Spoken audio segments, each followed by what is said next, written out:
नमस्कार। आप सभी का आज के सत्र में स्वागत है। हम लोग श्री माँ का आह्वान करते हुए और उनको नमन करते हुए आज का यह सत्र आरंभ करते हैं।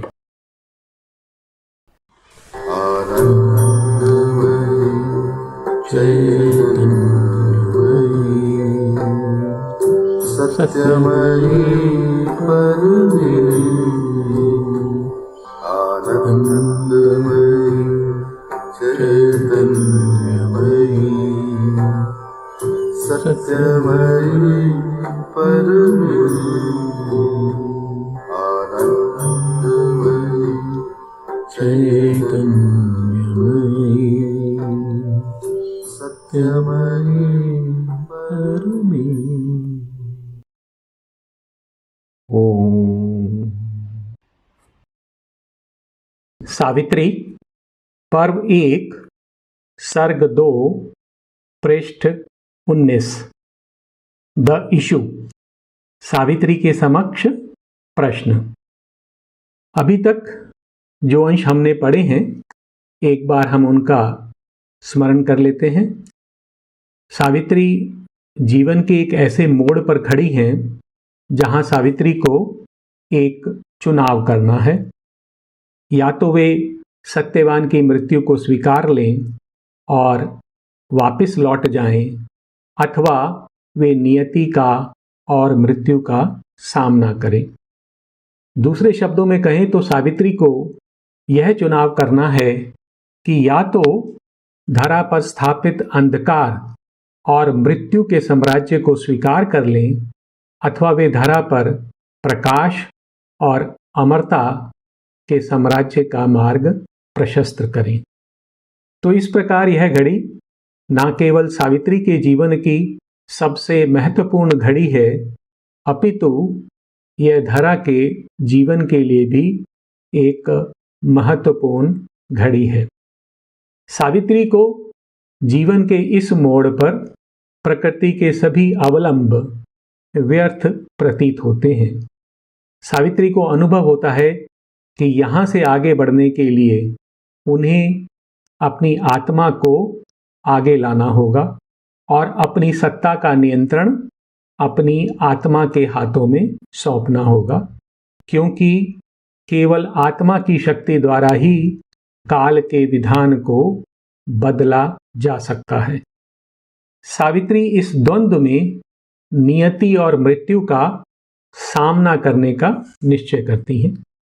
सावित्री और मृत्यु के मध्य होने वाले इस युद्ध के विषय में श्री अरविंद हमें 2 महत्वपूर्ण तथ्य बता रहे हैं। पहला महत्वपूर्ण तथ्य जो वे हमारे समक्ष प्रकट करते हैं वह यह है कि सावित्री इस युद्ध में पूर्णतः अकेली हैं। धरा और स्वर्ग दोनों ही लोकों में उनका कोई साथी नहीं है। उन्हें यह युद्ध अकेले ही लड़ना होगा। इस युद्ध के विषय में जो दूसरा महत्वपूर्ण तथ्य वो हमारे समक्ष प्रकट कर रहे हैं वो इस प्रकार है कि जिस मनुष्य जाति के लिए, जिसके उद्धार के लिए यह युद्ध लड़ा जा रहा है, वह मनुष्य जाति स्वयं इस युद्ध से पूर्णतः अनजान है। उसे नहीं पता कि सावित्री कोई युद्ध कर रही हैं। उसे यह भी नहीं पता कि यह युद्ध उसके लिए लड़ा जा रहा है। इस सर्ग में सावित्री से हमारा परिचय कराते हुए श्री अरविंद हमें बताते हैं कि सावित्री के चरित्र में सभी कुछ श्रेष्ठ और दिव्य है। आज तक इस धरा पर उनसे श्रेष्ठ मानव ने जन्म नहीं लिया है। सावित्री पृथ्वी और स्वर्ग दोनों के निकट है। सावित्री का हृदय सागर के समान उदार है, जो सभी को अपने आलिंगन में ले लेता है। जीवन के झंझावातों से व्यथित मनुष्य सावित्री के सानिध्य में सुरक्षा, विश्राम और आनंद प्राप्त करता है। सावित्री का हृदय इतना विशाल है कि उस अकेले हृदय में सकल जगत शरण ले सकता है। मनुष्य के विषय में बताते हुए श्री अरविंद कहते हैं कि मनुष्य इस जगत में कामना के सागर पर एक असहाय जीव के समान है। वह एक पालतू पशु के समान है जिसे काल के जुए में जोत दिया गया है। जगत के विषय में बताते हुए वे कहते हैं कि यह जगत एक जेल के समान है और मनुष्य के लिए इस जगत के कारागार से मुक्त हो पाना बहुत कठिन है। सावित्री के विषय में एक बार पुनः बताते हुए वे कहते हैं कि सामान्य मनुष्य का संकल्प मन से उत्पन्न होता है, परंतु सावित्री का संकल्प उसकी आत्मा से उत्पन्न हुआ है। अतः वे प्रकृति के पुरातन विधान को अस्वीकार कर देती हैं। सावित्री अपने अंतर में अति मानव का बीज लिए हुए हैं। सावित्री को धरा पर अति मानव को प्रकट करना है, उन्हें धरा पर अमरता का शासन स्थापित करना है, उन्हें धरा को दिव्य बनाना है। सावित्री शाश्वत और सत्य के प्रति सचेतन है। वे मृत्यु और अज्ञान से कोई समझौता नहीं करती हैं। यह उस अंश का सार है जो हम अभी तक पढ़ चुके हैं। जो अंश हम आज पढ़ने वाले हैं उसका भाव कुछ इस प्रकार से है कि सावित्री अपने जन्म के उद्देश्य को त्यागने से मना कर देती हैं और वे प्रकृति के अपरिवर्तनीय विधान का सामना करती हैं। इसके पश्चात जीवन का एक गूढ़ सत्य बताते हुए श्री अरविंद कहते हैं कि मनुष्य की शक्ति जब परात्पर की शक्ति से एक हो जाती है तब चमत्कार एक सामान्य नियम बन जाता है। तब मनुष्य असंभव दिखने वाले कार्य भी कर सकता है। जगत और मनुष्य के विषय में बताते हुए श्री अरविंद हमें कहते हैं कि ऐसा प्रतीत होता है कि प्रकृति एक विशाल यंत्र है और मनुष्य उस यंत्र में एक उपयंत्र के समान है। इसके आगे वे हमें बताते हैं कि परंतु मनुष्य के अंतर में एक देव स्थित है जो प्रकृति पर अपना शासन स्थापित कर सकता है। इस प्रकार सावित्री के अंतर में स्थित देव प्रकट होता है और तत्पश्चात सावित्री के अंतर में जगत जननी अवतरित होती हैं और तब सावित्री मृत्यु पर विजय प्राप्त करती हैं और चेतना और काल की सीमाओं का जो इस धरा को उसकी विकास यात्रा में एक बाधा के समान है उनका अतिक्रमण करती हैं और इस प्रकार प्रकृति पर मानव जाति की इस विजय के साथ यह सर्ग पूर्ण हो जाता है। तो हम आज का अंश पंक्तिशः लेते हैं। सर्वप्रथम जो पंक्तियां हमारे समक्ष हैं उनका भाव कुछ इस प्रकार से है कि सावित्री अपने जन्म के उद्देश्य को त्यागने से मना कर देती हैं। तो ये जो पंक्तियां अभी हमारे समक्ष हैं वो हमें बता रही हैं कि पृथ्वी के आरंभ से एक शक्ति सावित्री के अंतर में कार्य कर रही है और यह शक्ति सावित्री के जन्म के उद्देश्य को त्यागने से मना कर देती है। A force in her that toiled since earth was made, accomplishing in life the great world plan, pursuing after death immortal aims, repugned to admit frustration's barren role, forfeit the meaning of her birth in time, obey the government of the casual fact, or yield her high destiny up to passing chance. Savitri के अंतर में एक शक्ति कार्य कर रही है जो पृथ्वी के आरंभ से ही श्रम कर रही है। A force in her that toiled since earth was made. तो यह पृथ्वी के जन्म से ही कार्य कर रही है। Accomplishing in life the great world plan, और यह जीवन में एक महान विश्व योजना को पूरा करने के लिए कार्य कर रही है। Pursuing after death immortal plans, और मृत्यु के पश्चात यह अमर लक्ष्यों का पीछा करती है। तो इस शक्ति ने refused to admit frustrations barren role, इस शक्ति ने नैराश्य की जो बंजर भूमिका है, निराशा किसी प्रकार का सृजन नहीं कर सकता है, तो निराशा की जो बंजर भूमिका है उसको अस्वीकार कर दिया। Refused to admit frustrations barren role, forfeit the meaning of her birth in time, उसने काल में सावित्री के जन्म का अर्थ अर्थात सावित्री के जन्म का उद्देश्य छोड़ने से मना कर दिया। Obey the government of the casual fact, और उसने आकस्मिकता का शासन मानने से मना कर दिया। अर्थात यह धरती आकस्मिक नियमों से चलेगी या आकस्मिकता से चलेगी, ऐसा शासन उसने स्वीकार करने से मना कर दिया। और yield her high destiny up to passing chance, और उसने सावित्री के उच्च भाग्य को एक क्षणिक संयोग के समक्ष छोड़ने से मना कर दिया। अर्थात संयोग के समक्ष सावित्री के जीवन के उद्देश्य को छोड़ने से मना कर दिया। A force in her that toiled since earth was made, accomplishing in life the great world plan, pursuing after death immortal aims, refused to admit frustrations barren role, forfeit the meaning of her birth in time, obey the government of the casual fact, or yield her high destiny up to passing chance.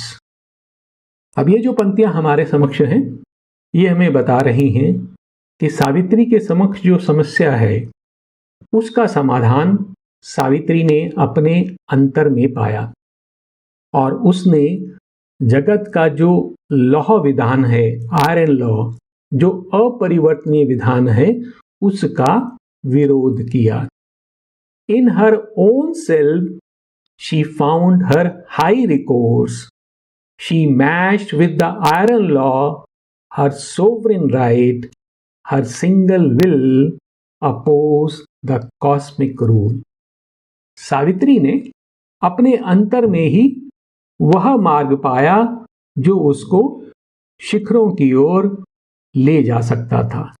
In her own self she found her high recourse. She matched with the iron law her sovereign right.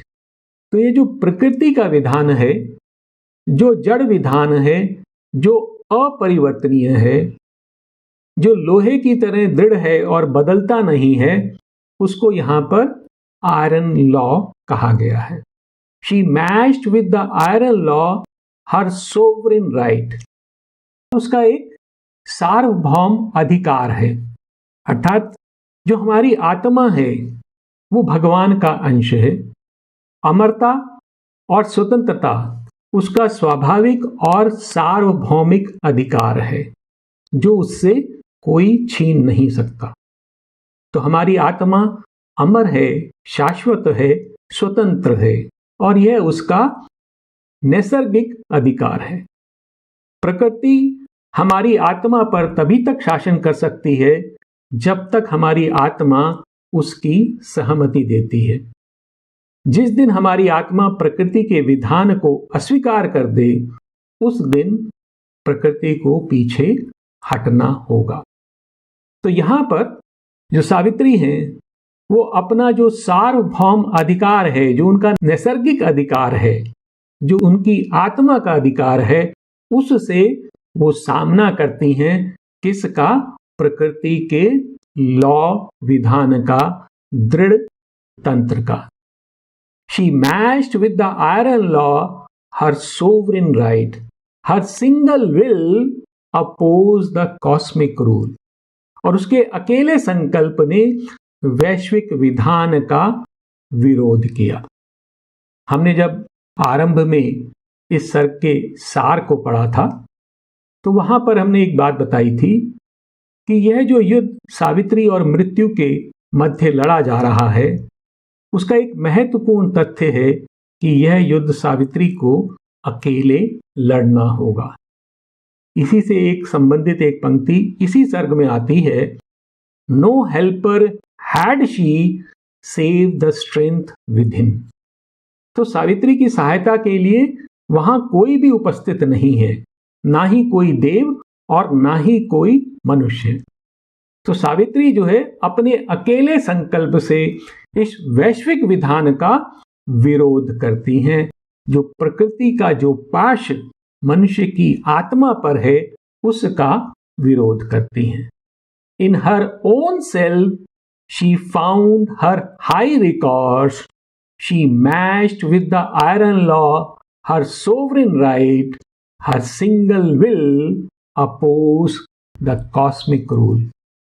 और इस प्रकार सावित्री उस मृत्यु के चक्र को, काल के चक्र को रोकने के लिए उठ खड़ी हुई। To stay the wheels of doom this greatness rose. और यह जो काल का चक्र है, जो विनाश का चक्र है, जो इस सृष्टि की सभी रचनाओं को समाप्त कर देता है, उसको रोकने के लिए सावित्री उठ खड़ी हुई। To stay the wheels of doom this greatness rose. अब ये जो पंक्तियां हमारे समक्ष हैं वो बता रही हैं कि सावित्री जो इस तरह का अपरिवर्तनीय विधान है, जो यांत्रिक विधान है, उसका सामना करती हैं।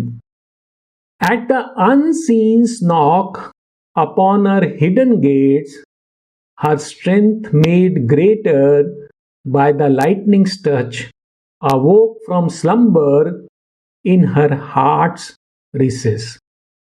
तो सावित्री की जो शक्ति है वो एक विद्युतीय स्पर्श से और अधिक महान हो जाती है और वह उसकी हृदय में जाग जाती है। At the unseen knock upon her hidden gets.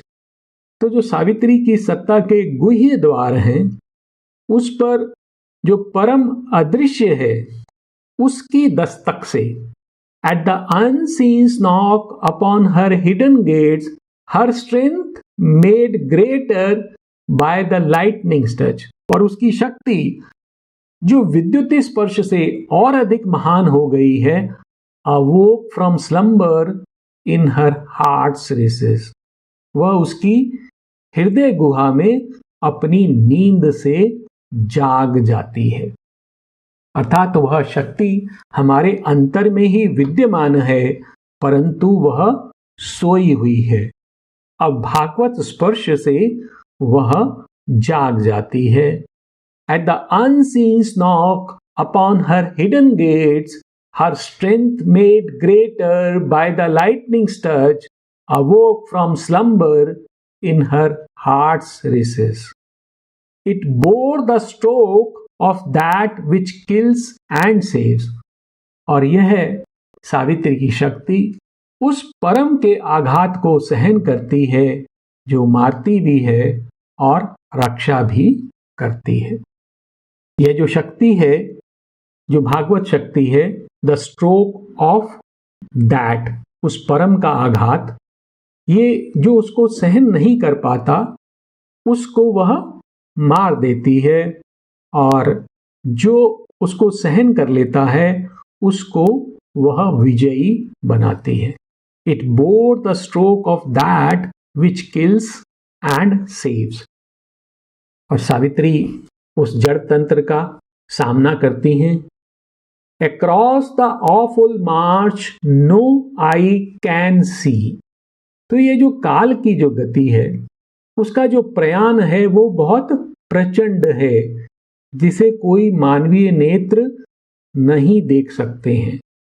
Across the awful march no eye can see, barring its dreadful route no will can change।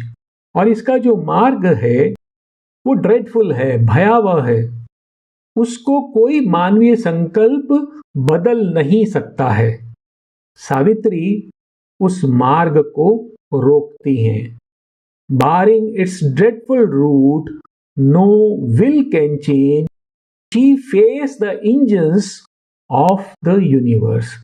तो सावित्री ब्रह्मांड के जो यंत्र हैं, जो जड़वत हैं, जो एक नियम के अनुसार चलते रहते हैं, उनका सामना करती हैं।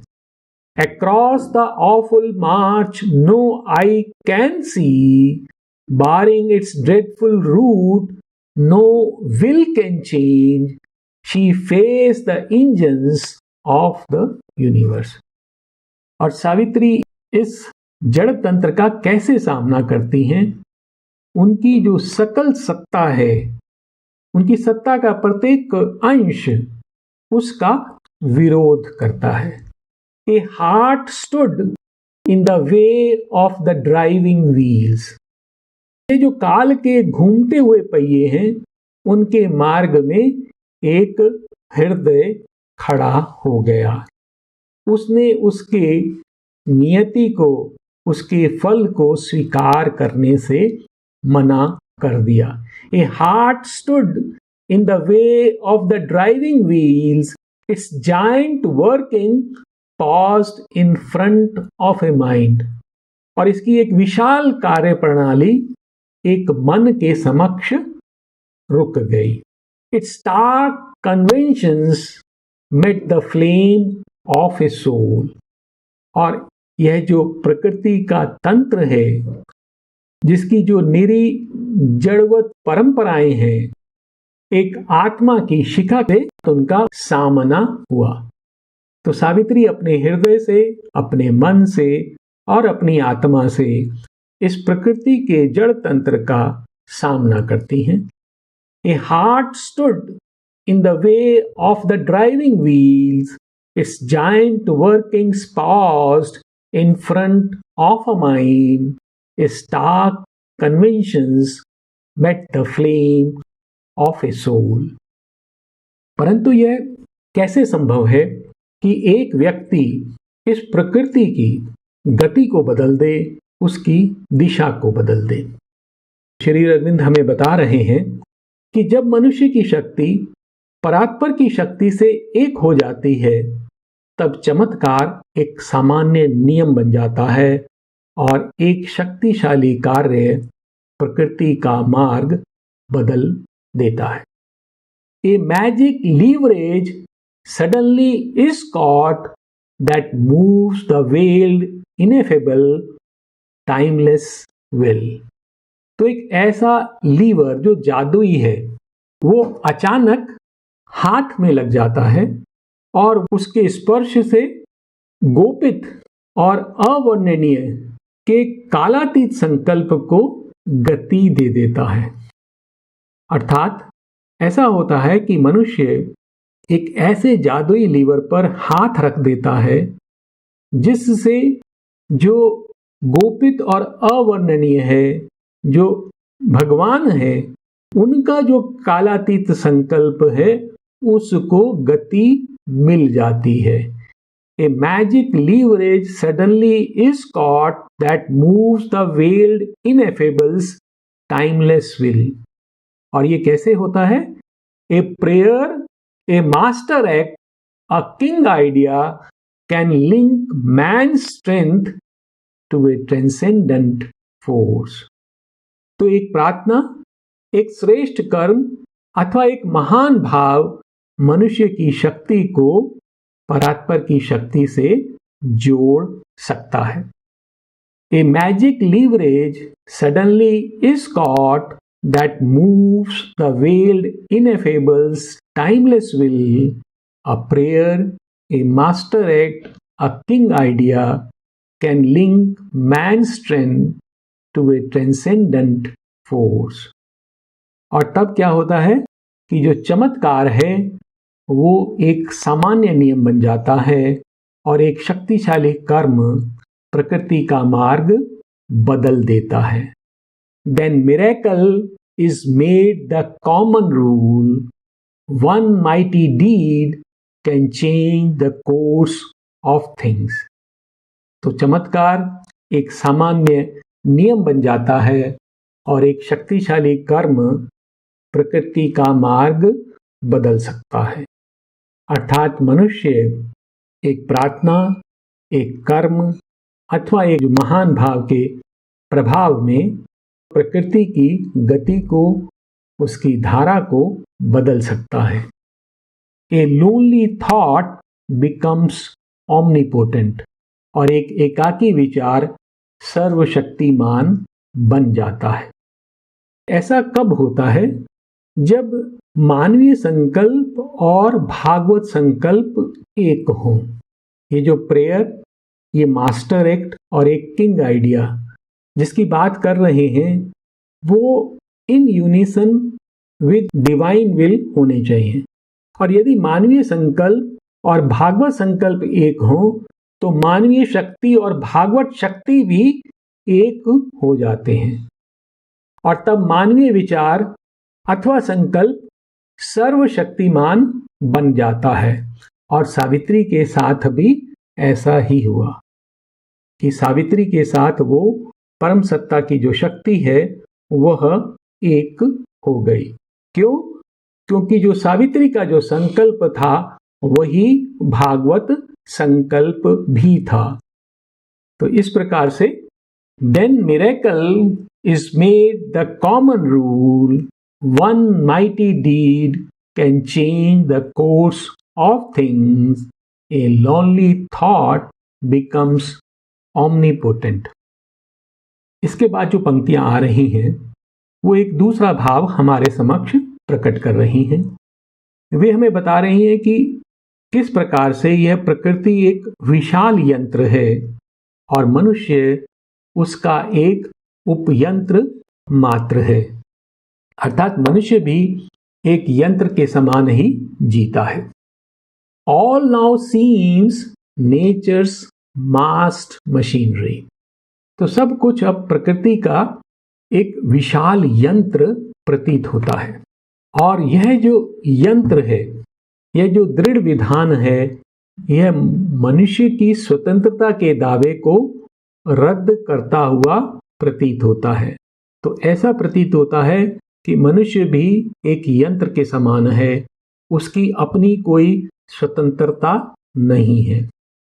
An endless servitude to material rule and long determination's rigid chain, her firm and changeless habits aping law, her empire of unconscious deft device, annul the claim of man's free human will।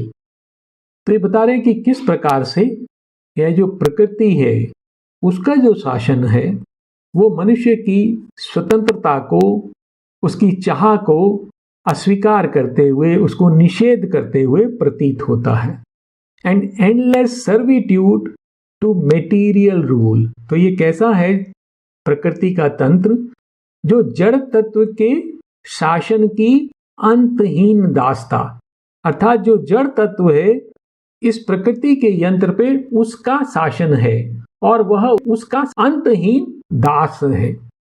N endless servitude to material rule and long determinations rigid chain. और कार्य और कारण की जो श्रृंखला है वो कैसी है? बहुत लंबी है और अनम्य है, जो मोड़ी नहीं जा सकती है। And long determinations rigid chain, her firm and changeless habits aping law. प्रकृति का जो स्वभाव है, जो उसका दृढ़ और परिवर्तनहीन उसका चरित्र है, वो ऐसा लगता है कि वो किसी कानून की नकल कर रहा है, किसी विधान से बंधा हुआ है। हर एम्पायर ऑफ अनकॉन्शियस डेफ्ट डिवाइस, और उसका जो यंत्र है, यह जो प्रकृति का यंत्र है, वो अचेत है परंतु वह बहुत निपुण है, डेफ्ट डिवाइस। उदाहरण के लिए यदि हम देखें, जो हमारा शरीर जिसके प्रति हम अचेत रहते हैं, वह भी कितनी निपुणता से कार्य करता है। तो वहां पर हमारे शरीर में वो जो प्रकृति है, वो अचेत रहते हुए भी बहुत निपुणता से कार्य करती है। इसी प्रकार से संपूर्ण प्रकृति में ऐसा प्रतीत होता है कि उसका जो शासन है वो अचेत है परंतु एक निपुण यंत्र के समान है। और यह जो साम्राज्य है उसका, annul the claim of man's free human will, तो यह सभी मनुष्य के जो स्वतंत्र संकल्प के दावे हैं उसको रद्द करता है। An endless servitude to material rule and long determination's rigid chain, her firm and changeless habits aping law, her empire of unconscious deft device, annul the claim of man's free human will। यहां पर एक शब्द है जिसकी ओर मैं आपका ध्यान लाना चाहूंगा, ह्यूमन विल। तो यहां पर जो मनुष्य के संकल्प की बात हो रही है वो उसके मन के संकल्प की बात हो रही है। मनुष्य के पास आत्मा का संकल्प भी होता है और मन का संकल्प भी होता है। प्रकृति मनुष्य के मन के संकल्प को तो रद्द कर सकती है परंतु वह उसकी आत्मा के संकल्प को नहीं जीत सकती। अपितु यदि कोई आत्मा का संकल्प है तो प्रकृति को उसे पूर्ण करने के लिए अपना विधान भी बदलना होगा। तो ये प्रकृति हमारे जो मन के संकल्प हैं, हमारे अहंकार से उत्पन्न हुआ संकल्प है, उस पर तो शासन करती है परंतु यह हमारी आत्मा के संकल्प पर शासन करने में अक्षम है। उसका शासन इसे स्वयं को मानना पड़ेगा। An endless servitude to material rule and long determination's rigid chain, her firm and changeless habits aping law, her empire of unconscious deft device annul the claim of man's free human will। और ये जो पंक्तियां हैं हमें बता रही हैं कि किस प्रकार से मनुष्य भी एक यंत्र ही है। He too is a machine amid machines। तो इस प्रकृति में बहुत सारे यंत्र हैं, उन अनेकों यंत्रों के मध्य में मनुष्य भी एक यंत्र के समान है। He too is a machine amid machines। A piston brain pumps out the shapes of thought। और हमारा मस्तिष्क जो एक इंजन है उसके पिस्टन के समान कार्य करता है। वो आगे पीछे चलता रहता है और वह विभिन्न प्रकार के जो विचार हैं उनको प्रेषित करता रहता है। तो हमारे मन में जो विचार उठते हैं वो एक इंजन से, एक किसी यंत्र से उत्पन्न होते हैं। ए piston brain pumps out the shapes of thought, A beating heart cuts out emotions moods. और एक धड़कता हुआ हृदय भावनाओं को विभिन्न रूप देता है। अर्थात ये जो तंत्र है, मनुष्य का तंत्र, एक यंत्र के समान कार्य करता है। He too is a machine amid machines, a piston brain pumps out the shapes of thought, a beating heart cuts out emotions moods। और इसके साथ वे कहते हैं कि ऐसा प्रतीत होता है कि जो एक जड़ शक्ति है उसने ही मनुष्य की आत्मा का निर्माण किया है। अर्थात जड़ तत्व से आत्मा का उदय हुआ है। An insentient energy fabricates a soul। तो एक ऐसी शक्ति जो संज्ञाहीन है वो आत्मा का निर्माण करती है। An insentient energy fabricates a soul. ये जो पंक्तियां हैं हमें थोड़ा भ्रमित करती हैं, परंतु अगर ध्यान से देखें तो यहाँ पर श्री अरविंद केवल इतना बता रहे हैं हमें कि प्रकृति की क्रियाओं को देखकर ऐसा लगता है कि मनुष्य भी एक यंत्र के समान है, परंतु वे स्वयं इस निष्कर्ष से सहमत नहीं हैं। वे आगे हमें बताते हैं कि मनुष्य के अंतर में एक देव स्थित है जो वस्तुतः प्रकृति का स्वामी है। तो ऐसा प्रतीत तो हमें होता है कि मनुष्य एक यंत्र के समान है और प्रकृति का दास है, परंतु वस्तुतः मनुष्य के अंदर एक देव स्थित है जो इस प्रकृति का स्वामी है। प्रकृति के विषय में आगे बताते हुए वो कहते हैं कि यह जो प्रकृति है उसमें जो संयोग है वो भी जड़त्व के घेरों में बंधा हुआ है, अर्थात ये सब कुछ जड़त्व के विधान के अंदर बंधा हुआ है। और the figure of the world reveals the science of a tied chance repeating her old steps in circles around matter's binding post. तो ये जो चांस है, ये जो संयोग है, उसमें जो स्वतंत्रता है वह भी एक भ्रम है। यह संयोग भी बंधा हुआ है, और किससे बंधा हुआ है? यह जड़ तत्व की जो खूंटे हैं, उसकी सीमाएं हैं, उससे बंधा हुआ है। और जड़ तत्व की जो वृत्ताकार कक्षाएं हैं उसी में यह बार बार पुनः पुनः उसी में घूमता रहता है। तो ये जो संयोग है उसमें भी अपनी स्वतंत्रता नहीं है, वह भी एक सीमा में बंधा हुआ है। और the figure of the word reveals the science of a tied chance repeating her old steps in circles around matter's binding post. इसी उपमा को आगे बढ़ाते हैं और वो कहते हैं a random series of inept events to which reason lends illusive sense is here. तो कहते कि यह जो जगत है ऐसी घटनाओं का जो असंगत है, क्रमहीन है, एक श्रृंखला है, ऐसा प्रतीत होता है, जिसे तर्क एक भ्रामक अर्थ प्रदान करता है। तो जो कुछ इस जगत में घट रहा है, तर्क उसको एक अर्थ प्रदान करता है, उसमें एक तार अथवा एक उसमें भाव वह देखता है, एक कोई विधान वह उसमें पकड़ता है।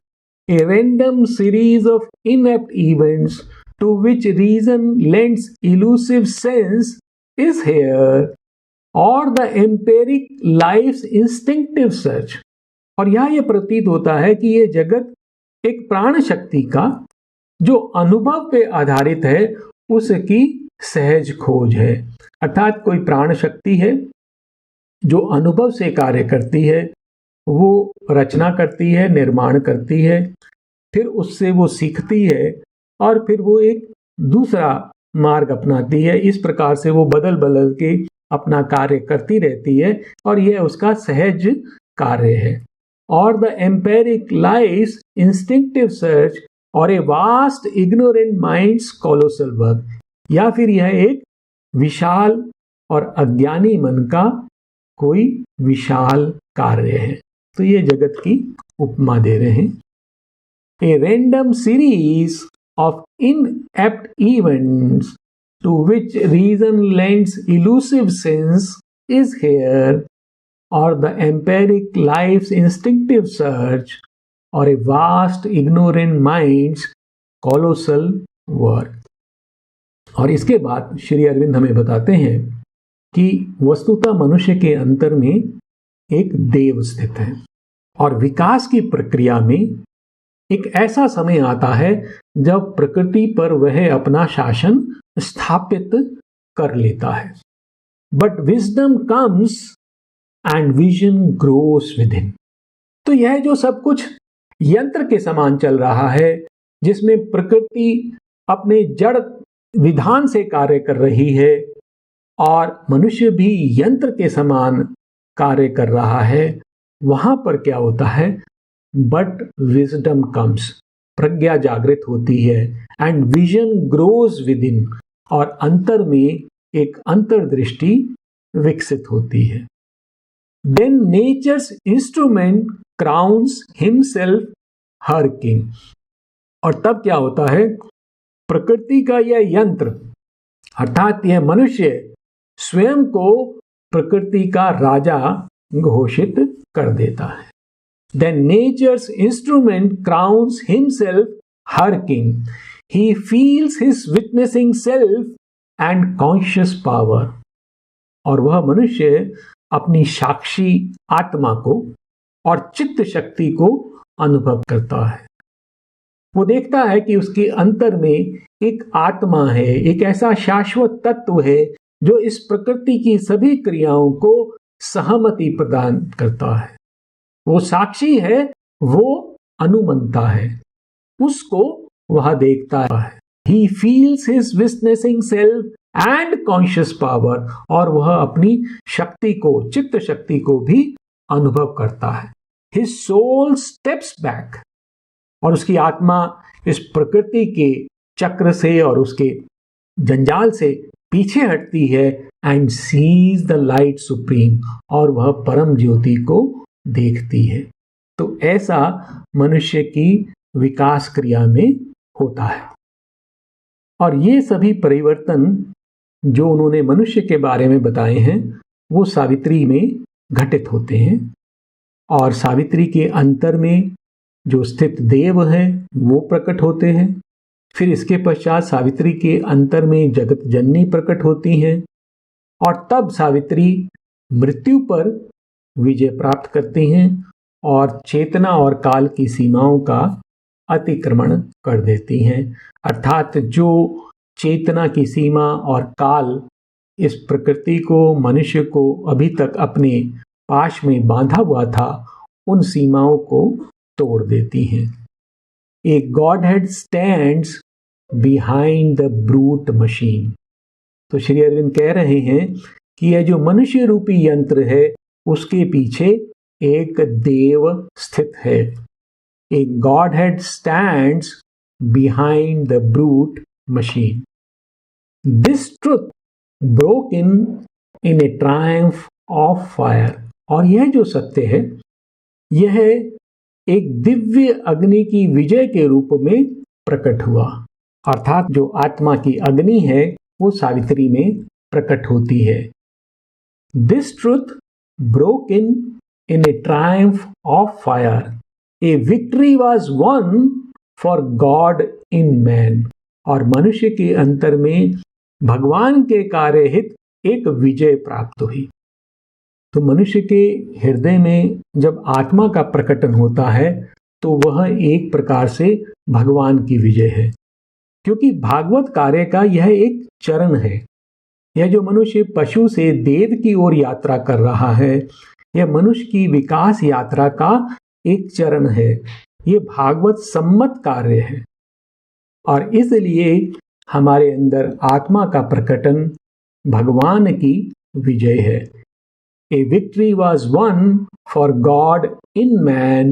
The deity revealed its hidden face. और उस अंतर्गोपित देव ने अपना मुख प्रकट कर दिया। This truth broke in a triumph of fire. A victory was won for God in man. The deity revealed its hidden face. इसके पश्चात सावित्री के अंतर में जगत जननी प्रकट होती हैं, और सावित्री नियति का, निष्ठुर नियति का जो अर्थहीन प्रयाण है उसको रोक देती हैं। The great world mother now in her arose. तो सावित्री के अंतर में जगत जननी प्रकट होती हैं। ए living choice reversed fate's cold dead turn. तो एक जीवंत संकल्प, एक जीवंत चुनाव, उसने नियति के निष्ठुर और भावना रहित मृत मोड़ को उलट दिया। तो नियति कैसी है? वो निष्ठुर है, वो हमारी भावनाओं का कद्र नहीं करती है। वह एक विधान के अनुसार बंधी हुई है, जबकि हमारी आत्मा स्वतंत्र है और वह स्वतंत्रता को प्रकट करना चाहती है। A living choice reversed fate's cold dead turn affirm the spirit's tread on circumstance. और इस संकल्प ने क्या किया? परिस्थिति पर अर्थात विधान पर आत्मा के वर्चस्व की पुष्टि की, अर्थात इस विधान को बदलना होगा और आत्मा की संकल्प के अनुसार बढ़ना होगा। Affirm the spirit's tread on circumstance, pressed back the senseless dire revolving wheel. और ये जो काल का चक्र है, जो अर्थहीन है, घोर है, भयावह है, उसको पीछे धकेल दिया। And stop the mute March of necessity. और यह जो कार्य कारण का विधान है, उसके मूक प्रयाण को रोक दिया। The great world mother now in her arose a living choice reverse fate's cold dead turn, affirm the spirit's tread on circumstance, pressed back the senseless dire revolving wheel, and stopped the mute march of necessity। और इस प्रकार सावित्री, जो एक दिव्य योद्धा हैं, जो शाश्वत शिखरों से आई हैं, वो मृत्यु पर विजय प्राप्त करती हैं और चेतना और काल की सीमाओं को, जो इस धरा को अपने चक्र में बांधे हुए हैं, उनको तोड़ देती हैं। A flaming warrior from the eternal peaks. तो सनातन शिखरों से आई हुई एक ज्वलंत योद्धा, कौन? Savitri. Empowered to force the door denied and closed. तो उन्हें शक्ति प्राप्त है। कैसी शक्ति है? निषिद्ध और बंद द्वार को खोलने की। वो शक्तिशाली हैं और जो द्वार अभी तक बंद हैं, उनको खोलने की शक्ति उनके पास है। A flaming warrior from the eternal peaks, empowered to force the door denied and closed, smote from death's visage its dumb absolute। Savitri ने क्या किया कि जो मृत्यु है, उसके मुख से उसकी जो प्रभुता है, और वो कैसी प्रभुता है? वो डंब है, शुष्क है, जो भावनाहीन है, उसको उतार लिया, अर्थात उस पर विजय प्राप्त कर ली। स्मोट फ्रॉम डेथ्स विसेस it's dumb absolute and burst the bounds of consciousness and time. और चेतना और काल की सीमाओं को तोड़ दिया। तो इस प्रकार सावित्री जो है, प्रकृति के विधान पर विजय प्राप्त करती हैं और उसके लिए एक नया मार्ग खोल देती हैं। यहाँ पर यह सर्ग पूर्ण हो जाता है। हम एक बार इस सर्ग का बहुत संक्षिप्त में भाव ले लेते हैं। यह जो सर्ग है, यह इस महाकाव्य का आरंभ और अंत दोनों हमारे सामने स्पष्ट कर रहा है। इस महाकाव्य का आरंभ कहाँ से होता है? सत्यवान की मृत्यु से होता है। This was the day when Satyavan must die. तो यहाँ से यह सर्ग आरंभ होता है। यह महाकाव्य भी यहीं से आरंभ होता है। This was the day when Satyavan must die. और सत्यवान की मृत्यु के रूप में सावित्री के समक्ष एक चुनौती खड़ी होती है। नियति के इस मोड़ पर सावित्री को चुनाव करना है। या तो वे सत्यवान की मृत्यु को स्वीकार कर लें या फिर वापस लौट जाएं, अथवा वे नियति और मृत्यु का सामना करें। तो ये चुनाव सावित्री को करना है। परंतु यह तो समस्या का एक बाहरी रूप है। वस्तुतः सावित्री कौन है? वो मां भगवती की शक्ति है और वह अश्वती की तपस्या के फलस्वरूप धरा पर आई हैं। और उनका उद्देश्य क्या है? वे प्रकृति की दिशा और गति बदलने आई हैं। वो विकास क्रम के अगले चरण को आरंभ करने के लिए आई हैं। वे धरा पर अंधकार और मृत्यु के साम्राज्य को समाप्त करने आई हैं और उसके स्थान पर प्रकाश और अमरता के साम्राज्य को स्थापित करने आई हैं। सावित्री इस चुनौती को स्वीकार करती हैं और विजय प्राप्त करती हैं। तो इस प्रकार हम देखते हैं कि कवि ने इस महाकाव्य के आरंभ में ही हमें इस कथा का सार और अंत दोनों ही स्पष्ट कर दिए हैं। परंतु इस महाकाव्य का उद्देश्य मात्र एक कथा सुनाना नहीं है, अपितु इस सावित्री में ऐसा बहुत कुछ है जो न केवल मानव जाति के सभी आदि और मूलभूत प्रश्नों का हल प्रदान करता है, बल्कि इसके साथ साथ वह एक स्वर्णिम भविष्य के लिए मनुष्य जाति का मार्गदर्शन भी कर रहा है। तो इस सर्ग में सावित्री नामक इस कथा में, महाकाव्य में क्या होने वाला है उसका बहुत संक्षिप्त वर्णन है। हम लोग यहाँ पर एक बार श्री माँ को नमन करते हुए, उनको प्रणाम करते हुए शांति मंत्र के साथ इस सत्र को विराम देंगे।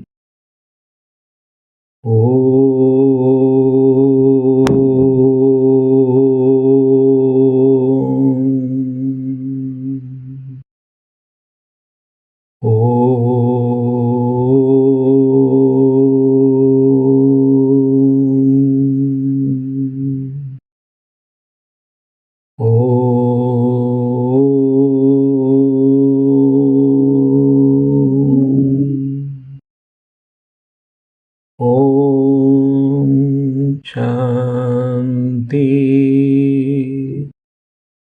शांति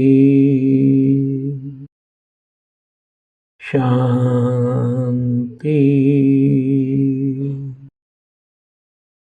ओम। धन्यवाद। नमस्कार।